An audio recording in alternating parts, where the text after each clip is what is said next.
All right, now we're in part 2 of our Welcome, divisional everyone. round playoff recap. Sad. But yeah, let's get into it.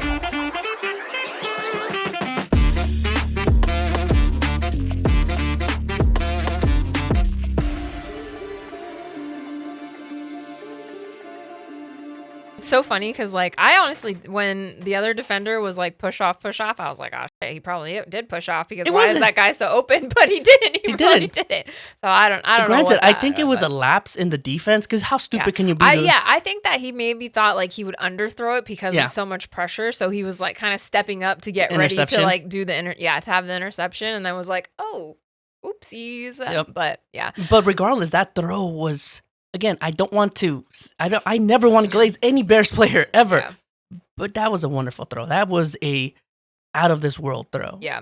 And I mean, I know you think I'm like highly critical of Jordan Love, but I have said that he's got one of the best like deep balls, and he's very, very accurate. And so it's not that I sit here and like talk about Jordan Love, which I know I do, but my like my thought process and what's going on is that like if I sat in your shoes, I would want to see more out of a player that's been in the league longer, and I would want to, like, again, the Packers have this thing where they make the playoffs, but they just can't get to the next level. Yeah, and a lot of that starts with the quarterback, right? And so that's like, I'm not putting it all on his shoulders, but I'm just saying like that's if I'm sitting in your seat, that's where I'm at. It's not that like I think but you do want to see.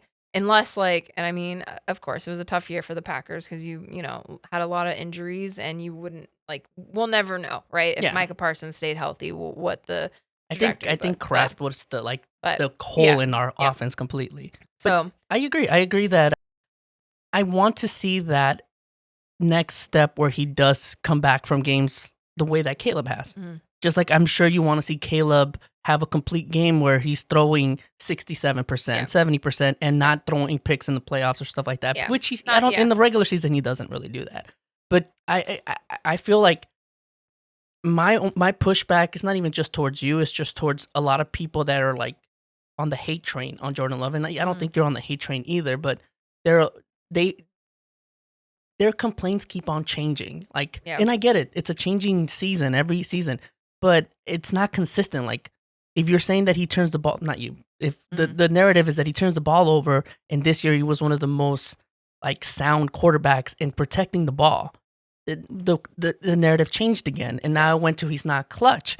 But then he had clutch moments, and then we see what happens in clutch moments. And maybe you're right about that game with the Bears wasn't completely conservative, and maybe your defense just look how they played against the Rams. Maybe your defense just adapted better than Matt LaFleur is able to adapt.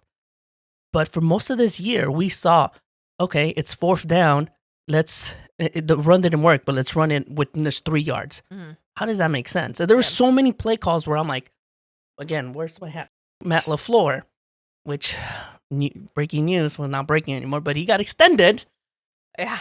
So, but anyways, I agree with you. I think that I want to see him get to that point where maybe he could be more clutch, but my defense is I think a coach needs to let you be clutch. And I think that's where Caleb Williams comes into this.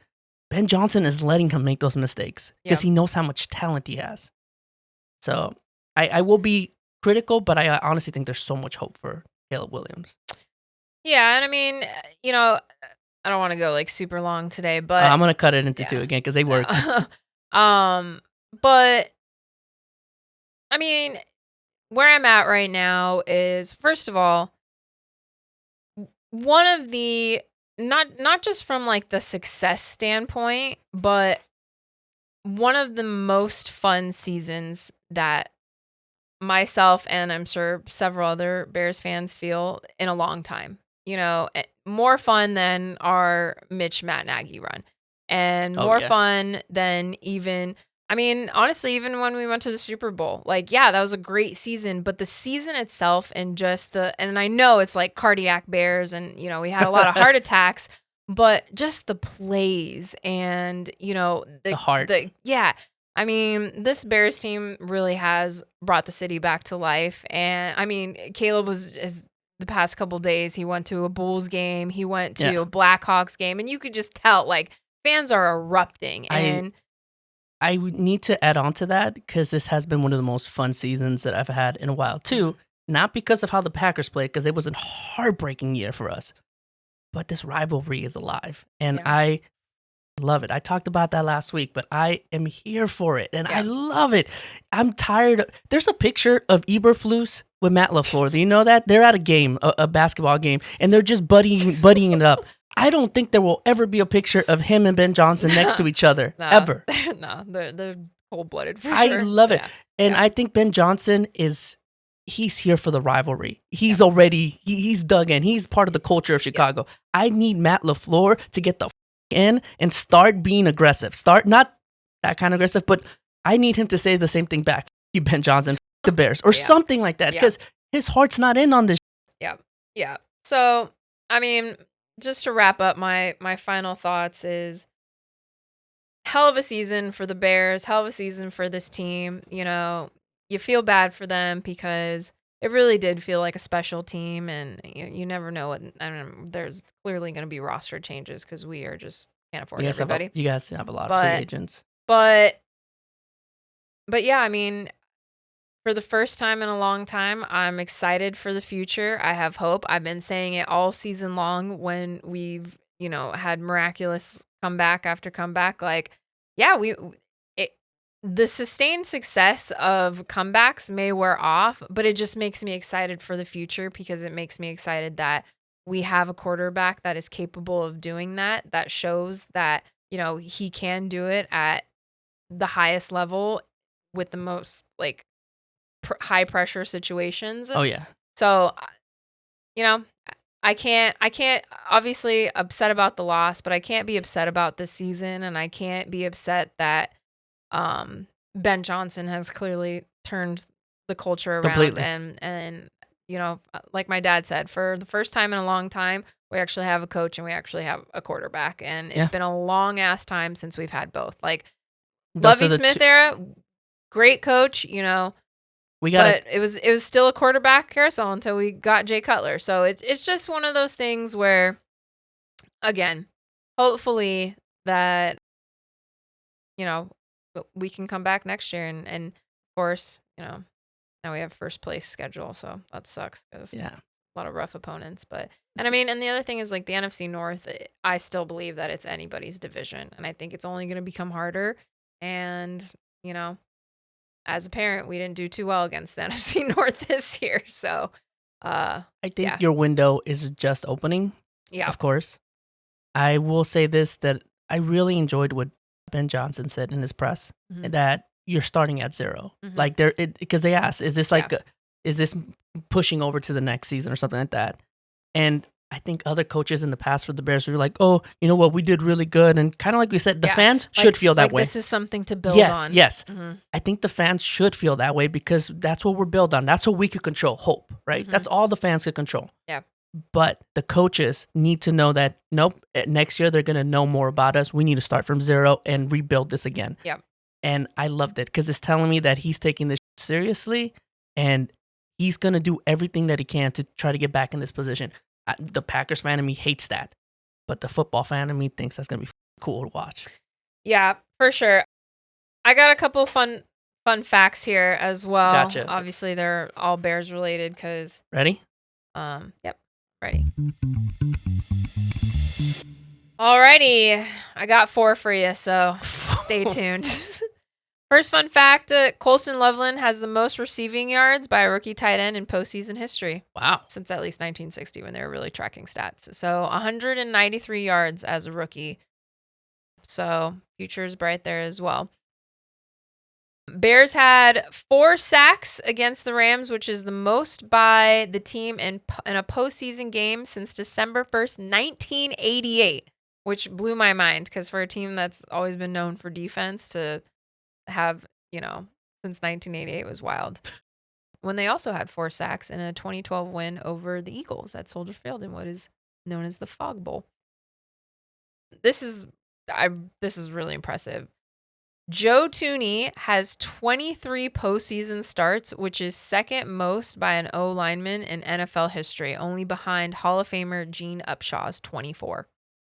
Wow. Joe Tooney is incredibly durable. It's almost like wherever he goes, success just comes along, man. Alrighty. And my final fun fact, Caleb Williams had 618 passing yards in his 2 playoff games, which is the second most by a Bears QB in a single postseason, behind only Jim McMahon's 636 yards in 1985. So Caleb's really he's gonna set all kinds of records for the Bears. The bar isn't set high. Yeah, because we just don't have any. Jim McMahon is awesome, but the bar was not set high. Yeah. You guys were a run team. So I think he's gonna break every record. I think so too. So, and the last thing I have to say that I really, really loved is, the fans giving a standing ovation to the Bears team after the loss, because, like I said, this team has brought hope, has brought joy back into Bears football. Joy we've been missing for a very, very long time. Yeah. We even talked about it over and over again in the podcast of how it's just constant PTSD.